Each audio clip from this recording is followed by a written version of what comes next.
Whatever happened to Tony? Did he get charged with anything and go to prison? Yeah. You mean, well, he got busted in 1989.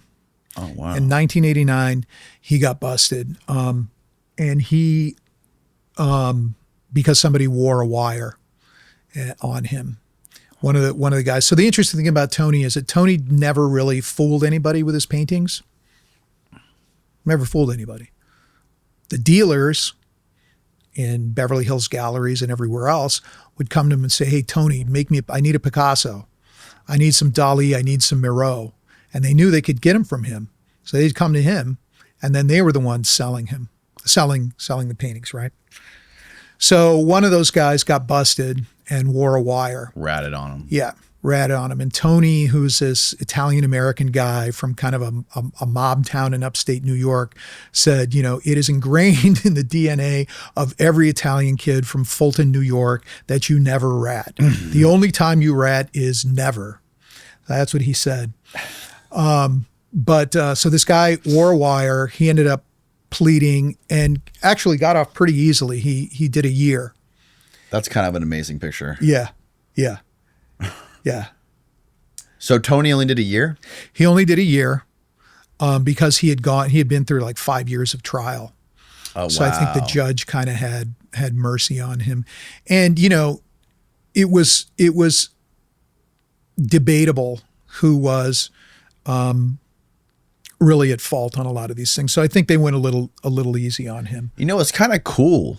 His story is kind of cool. And I can imagine his paintings, a Tony Tetro Picasso, could be worth a lot of money now, you know? I mean, that's what he does now. So when he got out of jail, he went clean because he was like, this time I got off fairly easy. He went legit. Yeah. I don't want to be here again. So he would paint. That's why he ended up painting these paintings for Stunt. So, before that, he had another very wealthy client, tech billionaire in Texas who, had a bunch of mansions and stuff. And he, I think, painted 99 paintings for him. Jesus. So, there's a very good living to be made making plausible forgeries, emulations for people who wanted to have art in their house. Some people want to have maybe they have a piece, maybe it's in the Freeport, maybe they want to put it on their wall, right? But they don't want to pull the thing out of insurance. They don't want to insure it. They don't want to worry about it. Right. So they get a Tony Tetro. And whatever happened to Stunt? Stunt was on trial. I mean, this was a big problem for our documentary. Our documentary is still not released. I know. Because of him? Yes. Oh my God. Because the reason it's not released is because after we released the story to the press, COVID hit. So we couldn't film for a year. That's when I wrote the book, Con Artist, about Tony. And when we kind of came back online, Stunt was then on trial for money laundering, the biggest money laundering trial in British history. Really? Yeah. And it was him and 4 co-defendants. So while he was on trial, we could not release the film. There are very, very, very stringent laws in the UK about contempt of court. So while someone's on trial, we could not. Even if it's in America? Yeah. Well, technically, we probably could have shown it in America, possibly, but the studio chose not to. Ah, okay. Oh, you're working with the studio. Right. So this trial took forever. Finally, the trial came back. Guilty or innocent didn't matter to us, right? Because if the trial would be over, we could show the film. Right. Well, what happened? The jury came back, hung, and the Crown Prosecution Service said, we're going to retry him, and we're going to retry him in 2 years. So 2.5 years later, which was just, a few months ago, the trial finally ended. And where's he at? Stunt was acquitted. All of his all of his associates were found guilty. The banks who were involved were all fined, had huge, hefty fines, and he walked. No. Yes. Fucking way. Correct. And the attempted fraud, the alleged attempted fraud with the art was never prosecuted because the lenders never consummated the loan. And so they just said, forget it. We'll let it go. So Stunt's walking around free as a bird. Probably not rolling as hard as it used to be. Nope. Is this him on the right? Yeah. He looks kind of young there. That was a younger. That was an older photo. And the one on the left is as he looks now. The one on the left looks like he's had a little bit too much plastic surgery. Yeah, I think there were some problems with the septum. The deviated septum? He had to get a new nose. Or find a better way to get the coke in his body. Jesus. And I say that because he would go on his social media and say, the social media was unbelievable. I can imagine. It's unbelievable. He's, you'll see it in the film, but he gets on there and he goes like, do I love cocaine? Yeah, I love it. Do I shag prostitutes? Yeah. Do I sleep with royalty? Yes, I do. All this kind of stuff. And, he's like sitting there in one shot, he's sitting there and he's smoking a foil thing off of a bottle. And he's going like, I'm just sitting here kicking it, chilling, smoking some crack and listening to some NWA gangster rap, as you do. As one does. As one does. As a billionaire does. Yeah.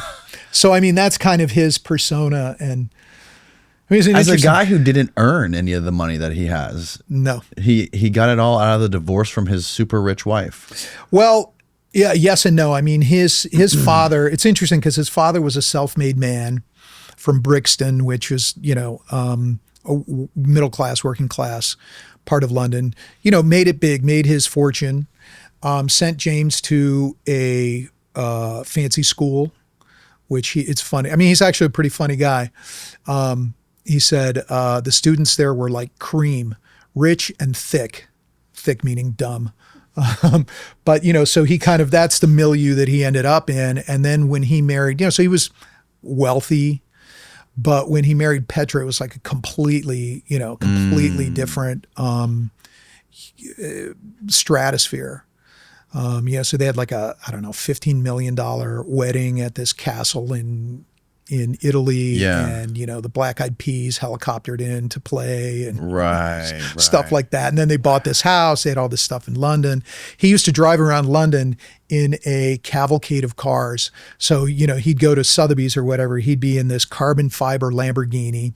He'd have rolls on both sides and then all that surrounded by Land Rovers. And that's how he'd pull up at Sotheby's or would he go get a pack of cigarettes or whatever. So that's what he used to do. And now that those days are over, I think. Wow. Yeah. There's a connection between just like an absurd amount of wealth and degeneracy with people where like, I don't think it's good for people to have that much, like there's a sweet spot, right? And when you get a little bit too far, depending on your psychology, I'm sure a lot of people can handle it, right? But a majority of people cannot handle that kind of wealth. I think it'd be hard. You've done your own stuff. You've achieved things. I've achieved stuff. You gotta, there's some value to be said for, you got to wake up, you got to work hard, you got to be there. This may or may not work. You got to be able to take the risk. You got to work really hard. Yeah. That builds character. Some of the best people I know, most interesting, fun people I know spent most of their lives poor. Sure. Yeah. You got to come up, But I can, the interesting thing is I can say the most fucked up degenerates I've met are also poor, but also rich, I know some very degenerate rich people. So the spectrum is broad. You can't just paint a broad brush over that. But this guy is a really, he's a really interesting character because I think I think that he genuinely wanted to, he mentions kind of like being cast in this new world, and he was around Petra's friends who were all wealthy, very wealthy people and people who knew like a lot about art and knew about all these things. And I think he was kind of thrust into that and felt like, oh, well, I want to prove myself or I want to show that I know about something. And I think his initial and one of his earliest friends and dealers, art dealers, said that, he, in the beginning, it seemed like he had a genuine kind of like passion for art, Yeah. but then sort of saw the various uses or the various ways that you could do things with art that were less than, Right. on the up and up.